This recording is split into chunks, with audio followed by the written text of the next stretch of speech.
과학자들이 출생 직후에 오리들에게 각인작용이 쉽게 적용된다라는 것을 알게 되었다고 합니다.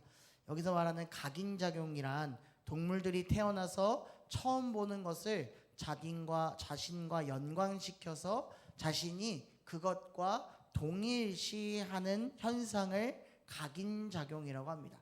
그러니까 동물들이 태어나서 처음 본 그 동물이 나의 엄마다라고 생각하는 거죠. 그러니까 오리가 알에서 처음 태어나서 처음 본 이 오리가 본 동물이 엄마로 생각하는 거죠. 그러니까 되게 재밌는 결과인데요. 오리가 태어나서 처음으로 개를 바라보면 자신이 오리가 아니라 개로 생각한다라는 거죠. 네, 그래서 이 엄마 개를 자기의 엄마 개로, 자기 오리라는 사실을 잃어버리게 된다라는 거죠. 그래서 어미 개만 뒤를 졸졸 쫓아다니기도 하고, 위험한 일이 생기면 어미 개의 뒤로 숨으며 밤에는 그 옆에서 잠을 잔다고 합니다. 또 새끼 오리는요, 하루 종일 어미 개와 함께 현관 앞에 지나가는 차를 향해서 어미 개가 왈왈 외치면 자기는 꽥꽥 하고 외치는 거죠. 똑같이 따라 한다라는 거죠. 또 어미 개가 자동차 타이어를 물으면 자기도 가서 그 주둥이로 타이어를 물어 뜯는다고 합니다.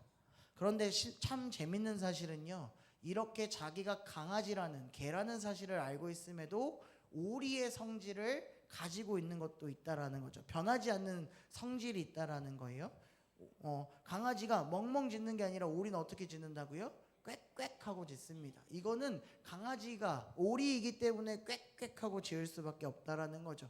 또 오리는요, 물을 좋아합니다. 그래서 물을 들어가는 것을 즐겨 했다라는 거죠.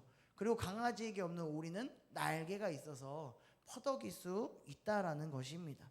그러니까 언제는 오리처럼 생각하고 할 때도 있지만, 또한 개처럼 행동할 때도 있다라는 것이지요. 우리를 한번 생각해 볼까요? 우리도 이 땅에 태어나서 처음 본 것을, 여러분들은 태어나서 무엇을 처음 보셨습니까?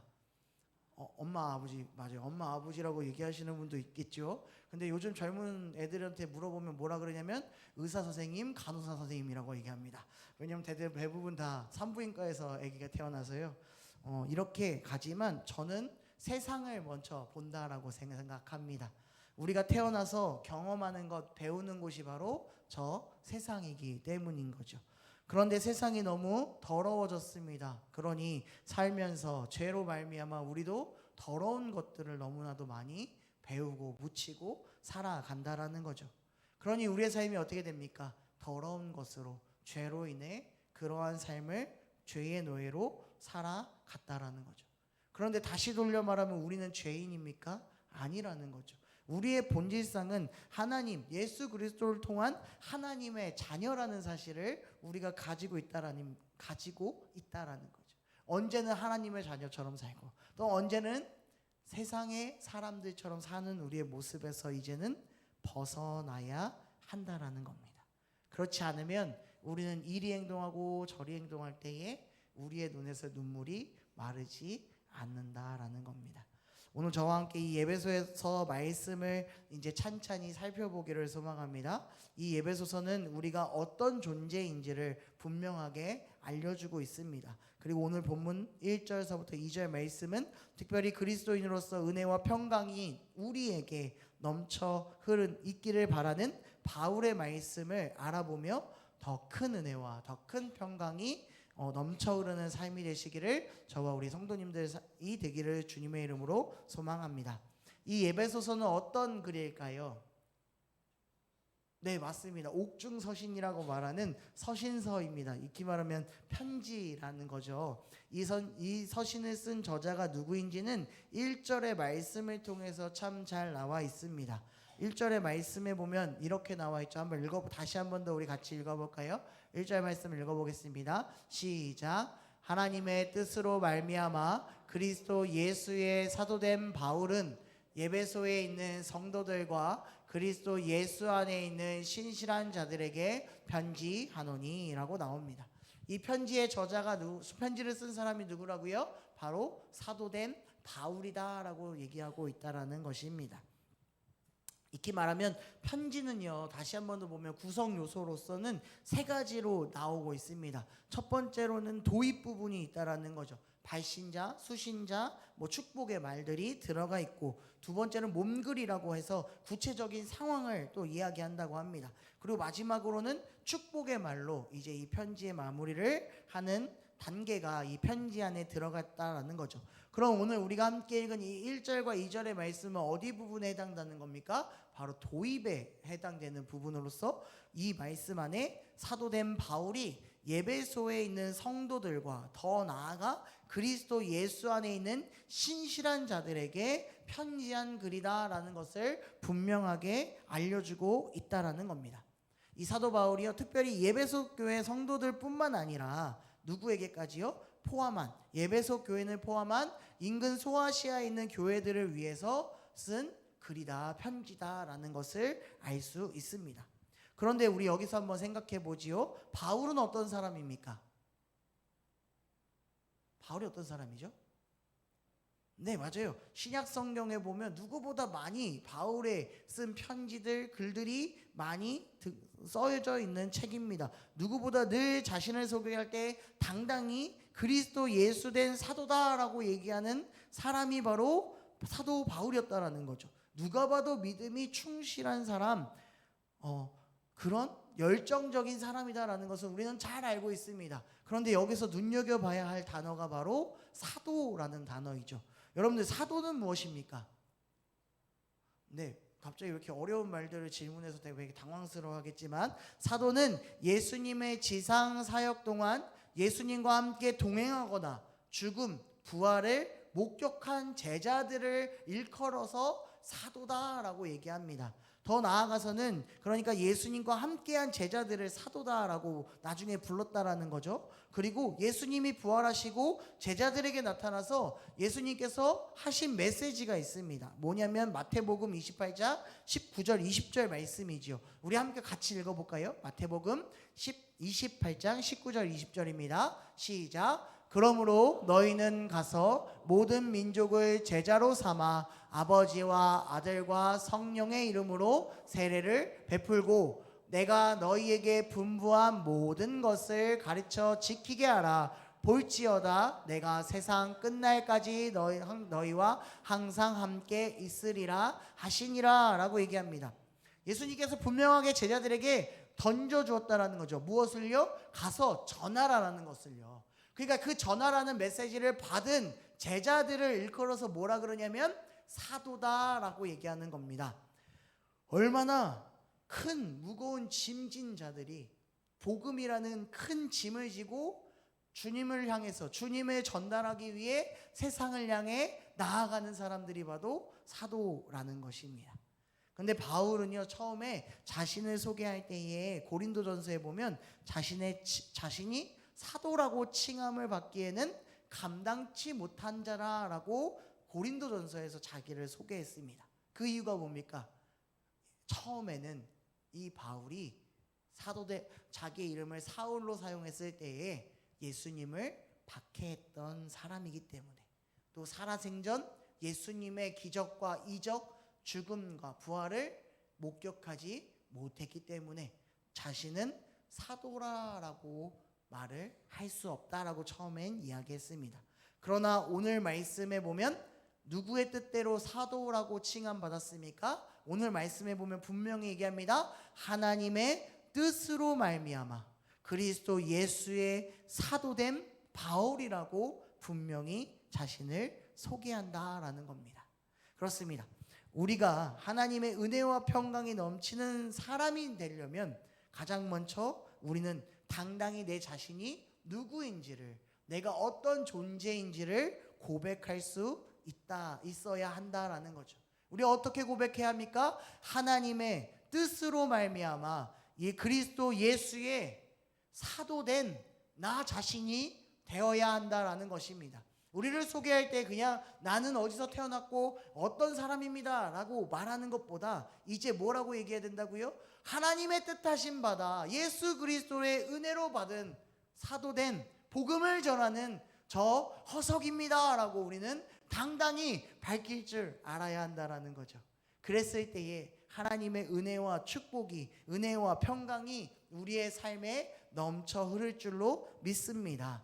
사실 바울의 삶을, 이전의 삶을 되돌아보면 바울은 사실 하나님의 은혜가 전혀 필요 없는 사람이었어요.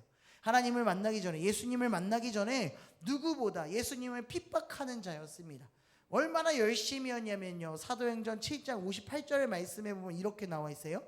성 밖으로 내치고 돌로 칠세 증인들이 옷을 벗겨 사울이라 하는 청년의 발 앞에 두니라 라고 얘기해요. 스데반 집사님이 잡혀서 그 복음을 전할 때에 많은 사람들이 잡아다가 누구 앞에 지금 던져놨다고요? 사울 앞에, 청년 사울 앞에 던져놨다고요. 그 다음 말씀이 뭐냐면 돌로 쳐 스데반 집사님을 죽였다라고 나와요. 근데 거기에 앞서서 스데반 집사가 죽는 것을 사울은 어떻게 생각하냐면 마땅하다라고 생각했던 사람이었다는 거죠. 예수님을 믿는 사람이 죽는 게 마땅해요. 거기서 끝이 아니에요. 사울은 교회를 잔멸, 그러니까 완전히 없애기 위해서 집집마다 찾아다니면서 남자든 여자든 닥치는 대로 끌어내어서 감옥에 넣어버렸습니다. 왜 그렇다는 거예요? 자신이 가지고 있는 소신이 있었고 자신이 믿는 그것들이 따로 있었기 때문에 예수님을 믿는 자들은 다 신성모독이라는 거죠. 다 자기의 뜻대로 모든 것을 할 수 있었어요. 얼마나 무섭고 잔인무고한 사람 아닙니까? 그랬던 그가 이제 하나님 앞에 인정받고 예수 그리스도를 믿음으로 고백하는 사도가 되었다니까. 우리 생각으로는 참 어이없고 세상 사람들이 볼 때는 참 말도 안 되는 일 아니라고 얘기합니다. 하지만 이것이 바로 하나님의 은혜와 평강이 사울에게, 아니까 바울에게 있기 때문에 고백할 수 있었다라는 거죠. 다메섹 도상에서 예수님을 만나서 밝은 빛으로 말미암아 눈이 보이지 않아서 사흘 동안이나 먹지도 못하고 보지도 못하고 마시지도 못하는 그 상황 속에서 아나니아를 만남으로 예수님의 제자를 만나고 고침을 받습니다. 그리고 예수님에 대해서 제대로 알게 되죠. 그러니 이제 사울의 삶이 완전히 바뀌게 되는 겁니다. 누구를 만나고요? 예수님을 만나고요. 이제 더 이상 예수님을 핍박하는 자가 아니에요. 사울은요 이제 예수님을 전하는 자가 됩니다. 사랑하는 성도 여러분, 오늘 우리에게 예수님의 은혜와 평강이 넘쳐 흐르시기를 원하십니까? 그렇다면 먼저 바울과 같은 고백이 우리의 삶에 있기를 소망합니다. 내가 이 하나님의 뜻하심대로 나를 선택해 주시고 나를 세워 주시고 나와 함께 하시는 진정한 주의 복음을 전하는 참된 사도로서 내가 더욱더 나아가기를 원합니다라는 고백이, 믿음의 고백이 우리의 삶에 넘쳐 흐를 때에 주님께서도 분명히 우리에게 그 주님의 은혜와 평강을 우리에게 허락해 주실 줄로 믿습니다. 사실 이 사도 바울은요 다른 것도 생각할 수 있어요. 사도 바울은 사실 예수님을 만나기 전에 로마의 시민으로서 모든 특권을 누릴 수도 있었다라는 겁니다. 그러니까 바울이 붙잡히고 천부장에게 채찍질로 신문당하려 하자 바울이 이렇게 얘기해요. 사도행전 22장 28절 말씀입니다. 우리 같이 한번 읽어보죠. 시작. 천부장이 대답하되 나는 돈을 많이 들여 이 시민권을 얻었노라. 바울이 이르되 나는 나면서부터라 하니 라고 얘기합니다. 이 천부장은요 자기 로만 시민 되고 싶어서 돈을 많이 들여서 샀다라는 거죠. 근데 지금 바울은 뭐라 그래요? 나는 태어날 때부터 이미 로마 시민이야. 이미 로마 시민으로서 특권을 많이 가지고 있었다라는 겁니다. 다른 거 다 필요 없다라는 거예요. 그런데 그 모든 것을 지금 이 바울은 내려놨다라는 겁니다. 뭐 때문에요? 예수 그리스도 때문에 그렇습니다. 오로지 나를 위해 이 땅에 오시고 십자가의 고난과 피 흘리심과 부활하심으로 구원해 주신 예수 그리스도를 위해 살겠다라고 마음먹은 것이 바로 바울이었다라는 겁니다. 높은 자가 되는 것이 아니라 낮은 자로서, 핍박했던 자가 아니라 이제 핍박당하는 자로서 온전히 그 길을 걸어가겠다라고 얘기합니다. 사랑하는 성도 여러분, 예수님을 만나고 예수님을 믿고 내가 그 길을 온전히 걸으며 복음 선포자가 된다라는 것은 내 삶을 잘 먹고 잘 살겠다라는 것이 아닙니다. 오로지 내 모든 것을 내려놓겠습니다라는 믿음의 고백이 필요하다라는 겁니다. 우리가 예전에 한번 생각해 보죠. 우리의 세상이 어려웠을 때에 저희 목사님께서도 저한테 얘기해 주는데, 많은 사람들이 시골에 있다가 서울로 상경했습니다. 그리고 나서 가장 먼저 가는 곳이 어디라고 했냐면 교회라고 하더라고요. 가서 의지할 곳이 없어서, 구할 데가 없어서 교회 가서 그때 뜨겁게 기도했답니다. 그러니 어떻게 되냐? 삶이 탄탄대로 열렸다고 해요. 먹을 것이 풍족해지고 돈이 많이 벌어지고 세상이 바뀌게 되는 거죠. 그때 우리가 뭐라고 얘기합니까? 하나님의 은혜였구나라고 얘기합니다. 근데 지금 똑같이 우리는 먹고 살기 힘듭니다. 근데 세상 사람들은 하나님께 나오지 않어요. 오지 않아요. 왜 그렇습니까? 나를 내려놓지 못한다는 거죠. 은혜와 평강을 주께서 찾는 게 아니라 어디서 찾는 겁니까? 세상 속에서 지금 점점 찾는 겁니다. 세상의 기준 속에서, 세상이 주는 잣대 속에서 돈과 명예, 지위가 나를 행복하게, 평안하게 만들어줄 것이다 라고 생각하는 사람들이 점점 많아진다라는 거죠. 근데 거기서 끝나는 것이 아니라 그 생각들이 지금 우리의 자녀들에게까지도 이어진다라는 겁니다. 우리가 전해야 합니다. 바울이 외친 것처럼 우리도 우리의 자녀들을 향해서, 우리의 많은 영혼들을 향해서 외치고 또 외쳐야 합니다. 우리가 하나님께서 우리를 부르신, 지금 우리가 이 자리까지 나올 수 있었던 것은 우리의 인생 가운데에 우리가 많은 무거운 짐과 많은 어려움 가운데서도 그 모든 것을 헤치고 지금까지 올 수 있었던 이유는 예수 그리스도가 우리를 부르셨기 때문입니다. 나를 먼저 택하여 주시고 자녀 삼아 주셨기 때문에 우리가 지금까지 이렇게 올 수 있었던 겁니다. 이 사실을 나만 아는 것이 아니라 이제는 많은 영혼들에게 전달해야 합니다. 그래야 우리가 더욱더 은혜와 평강 가운데 그 삶을 맡길 수 있는 겁니다. 왜 그렇습니까? 다시 한 번 더 얘기하자면 우리는 주님의 자녀이기 때문에 그렇습니다. 고린도전서 15장 10절 말씀에도 이렇게 고백합니다. 우리 함께 말씀으로 고백합시다. 시작. 그러나 내가 나된 것은 하나님의 은혜로 된 것이니 내게 주신 그의 은혜가 헛되지 아니하여 내가 모든 사도보다 더 많이 수고하였으나 내가 한 것이 아니요 오직 나와 함께 하신 하나님의 은혜로다. 아멘. 내가 한 것이 아닙니다. 지금까지 내가 걸어온 인생은 내가 한 것이라고 얘기할 수 있습니다. 그러나 내가 한 것이 아닙니다. 누가 하신 겁니까? 오로지 하나님께서 나의 앞길에 서서 그 길을 인도해 주셨기에 우리가 지금까지 여기까지 온 겁니다. 이 모든 것이 하나님의 은혜다라고 얘기하는 겁니다. 그렇다면 우리는 이렇게 얘기할 수 있겠죠. 이미 우리는 하나님의 은혜를 누리고 사는 하나님의 자녀다라는 겁니다. 슬프십니까? 힘드십니까? 아닙니다.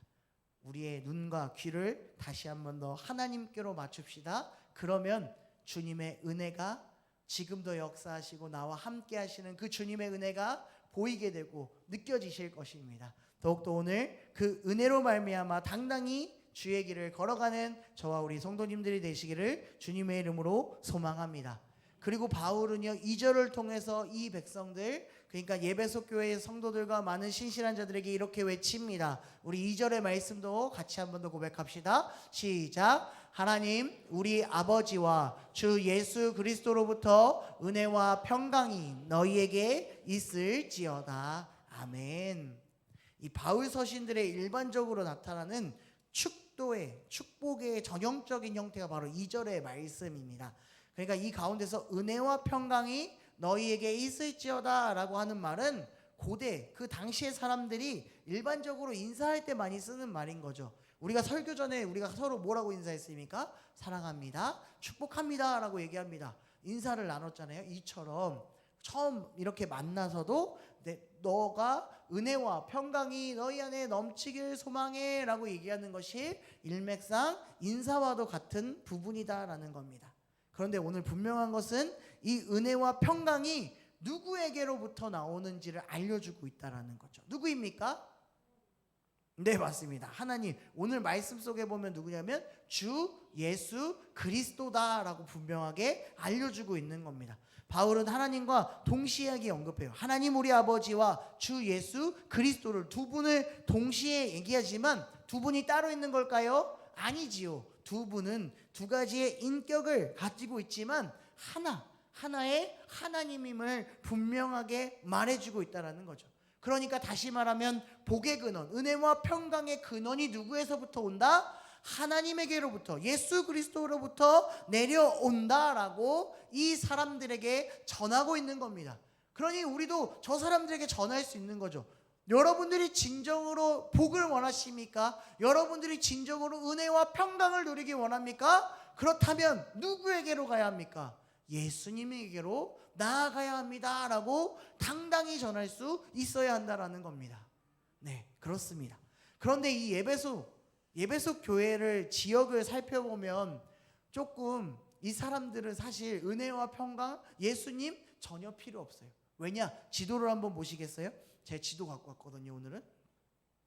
자, 지도를 보시면 저기 밑에 바다 지중해라는 바다가 있지요. 그리고 저 위쪽에 보면 흑해라는 바다가 있습니다. 그리고 그 중간에 보면 자그마한 그 모여 있는 곳이 있잖아요. 거기를 에게해라고 얘기하는데 에게해 오른쪽에 보면 예배소라고 아시아라고 써 있는 그 밑에 보면 예배소라는 곳이 있습니다. 바로 저곳 그 에게해 동쪽에 있는 곳이 바로 예배소 지역이었다라는 거예요. 이 지역은요 BC 9세기 고대 그리스의 아테네에 의해 건립된 식민 도시였습니다.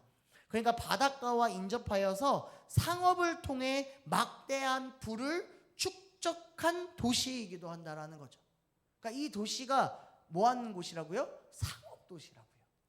여러분들 상업 도시면 어떻습니까? 먹고 살기가 좋을까요? 나쁠까요? 엄청 좋지요. 왜냐하면 뭐만 하면 돈을 벌 수 있기가 수월하기 때문에. 그러니까 이 예배소에 사는 사람들은 하나님 누구 중요치 않다라는 거죠. 그리고 그곳에 또 뭐가 있었냐면 아르테미스 신전도 있었다고요. 이 아르테미스 신전은 로마 신화에 등장하는 달의 여신 아르테미스를 숭배하는 신전이었다라는 거죠. 그러니까 아무 신한테 가서 바쳐도 자기는 충분히 잘 먹고 잘 사는 그러한 상황이었더라고요. 그러니까 내가 노력하면 충분히 돈도 많고 좋은 집에서 살고 평안을 누리고 은혜를 누리고 살 수 있다라고 생각할 수 있다라는 거예요. 지금 세상이랑 어때? 좀 비슷하지 않습니까? 사회는 이렇게 얘기합니다. 너가 열심히 공부해서 노력해서 좋은 대학 가고 좋은 직장 들어가서 돈 많이 벌면 좋은 자매 남자로 치면 좋은 자매 만나서 결혼도 하고 집도 사고 애도 낳고 알콩달콩하게 잘 살 수 있다고. 그게 좋은 거라고 많이들 얘기하시죠. 우리 권사님들도 많이 얘기하시는 거 아니에요? 자녀들에게? 그렇지 않습니까? 근데 정말로 그게 좋은 삶입니까? 정말로 그 삶이 은혜가 넘치고 평강한 삶입니까? 그쵸? 맞죠? 하지만 그것은 오래가지 않는다는 거죠. 돈이 있지만 많은 사람들은 이렇게 얘기합니다. 돈이 없다라고 얘기해요. 많은 사람들이 집이 있는데요, 집이 없다라고 얘기해요. 많은 사람들은 먹을 게 많다라 그러는데 먹을 게 없다라고 얘기해요. 무슨 모순된 말이지요. 있는데 없대요, 자꾸. 이게 무슨 말입니까? 세상은요, 있다가도 없는 거예요. 없다가도 있는 거고요. 그러니까 그것을 의지하면요, 결국은 마음은 힘들어질 수밖에 없는 거예요. 그것이 주는 행복은 평화가 아니라는 거예요. 여러분들 왜 전쟁이 왜 일어납니까? 내 거를 좀 더 얻기 위해, 내 이익을 배부르기 위해서 펼치는 게 침략 아닙니까? 전쟁 아닙니까? 결국은 세상이 말하는 거는 싸움밖에 결국은 없다라는 거죠. 여기서 우리는 이제 진정한 평강을 누려야 합니다. 평강의 뜻이 무엇입니까? 에이레네, 샬롬이라는 단어를 사용합니다. 개인의 물질과 안전 등에 대한 포괄적 축복과, 그러니까 번영도 말할 수 있어요. 그렇죠. 축복도 있죠. 하나님이 주신 그 은혜, 돈 막 이런 것도 좋을 수 있죠. 그러나 더 나아가서는 예수 그리스도를 통해서 구원의 은혜를 받은 자가 심판의 하나님과 간격 없는 평화를 누리는 것을 평강이다라고 얘기한다라는 거죠. 그러니까 이런 겁니다. 죄인된 우리가 예수 그리스도를 만남으로 이제 우리는 하나님의 자녀가 되었어요.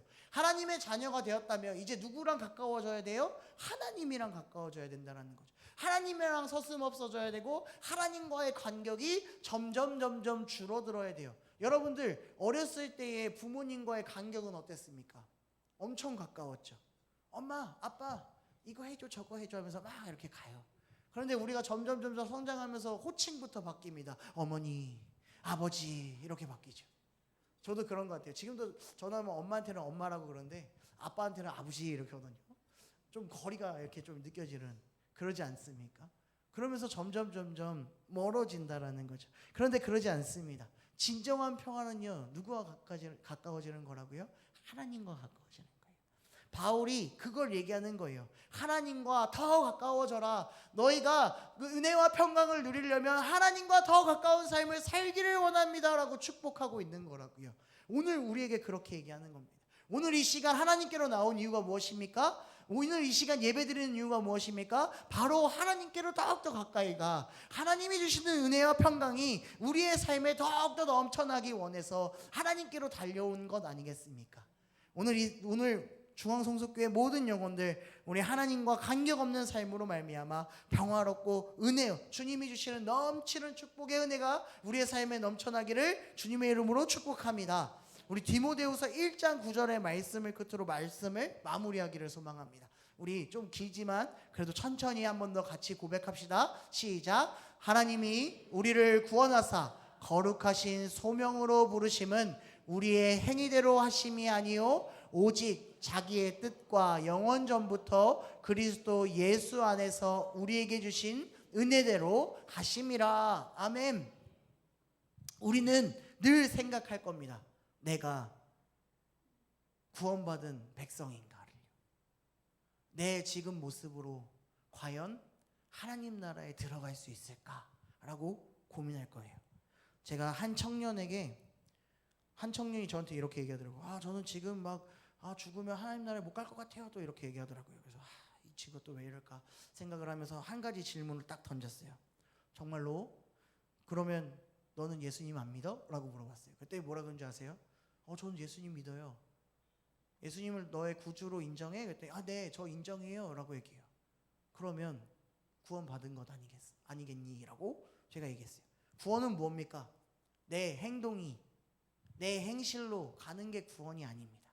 구원은 분명하게 얘기하고 있습니다. 나의 믿음으로, 예수 그리스도를 믿는 믿음으로 말미암아 구원을 얻는다고 했어요. 그런데 왜 우리의 모습으로 자꾸 구원의 믿음이 흔들릴까요? 왜 평강과 은혜가 우리 안에 있음으로 우리에 있어도 막 흔들릴까요? 그건 하나예요. 내 모습에 내 믿음이 자꾸 불안정하기 때문에 그래요. 내 믿음으로 말미암아 더욱더 굳건해져서 내 행실이, 내 모습이 하나님의 말씀대로, 하나님의 은혜대로 살 때에 내가 하나님의 축복이, 내 은혜가, 평강이 내 삶에 넘치는구나 라고 느끼는 거죠. 근데 자꾸 내가 하나님을 보는 것이 아니라 세상을 보고 죄를 보고 죄악된 길을 걸어가니 뭐를 느끼는 겁니까? 나는 하나님께 못 갑니다. 주님 지금 부르지 마세요 라고 그러는 거예요. 아니에요. 아닙니다. 지금 다시 한 번 더 묻습니다. 우리 여러분들, 우리 성도님들은 구원 받으셨습니까? 네, 받으셨어요. 목소리가 너무 작으신 것 같습니다. 다시 한 번 더 묻지요. 여러분들은 모두 구원 받으셨습니까? 아멘. 그럼 조금 돌려서 얘기해 볼게요. 지금 주님이 부르시면 당장 아멘 하고 달려가실 수 있으십니까? 아멘입니다. 맞습니다. 저는 사실 조금 어려웠던 적도 있었던 것 같아요. 그러나 분명한 것은 내 안에 주를 향한 마음이, 그리고 주님이 주시는 그 평강과 은혜가 우리 안에 늘 넘치게 있다라는 겁니다. 그것이 우리의 구원의 확정이요, 또 예수 그리스도를 닮아가는 우리의 모습이 될 줄로 믿습니다. 오늘 주님 예수 그리스도를 믿는 우리에게 주님은 분명하게 은혜를 그리고 평강을 넘쳐 흐르도록 주실 줄로 믿습니다. 그 사실을 기억하며 더욱더 바울과 같이 복음을 선포하며 사도된 자로서 당당히 세상을 향해 걸어 나아가는 우리 성도님들과 제가 되기를 주님의 이름으로 축복합니다. 우리 함께 기도하겠습니다.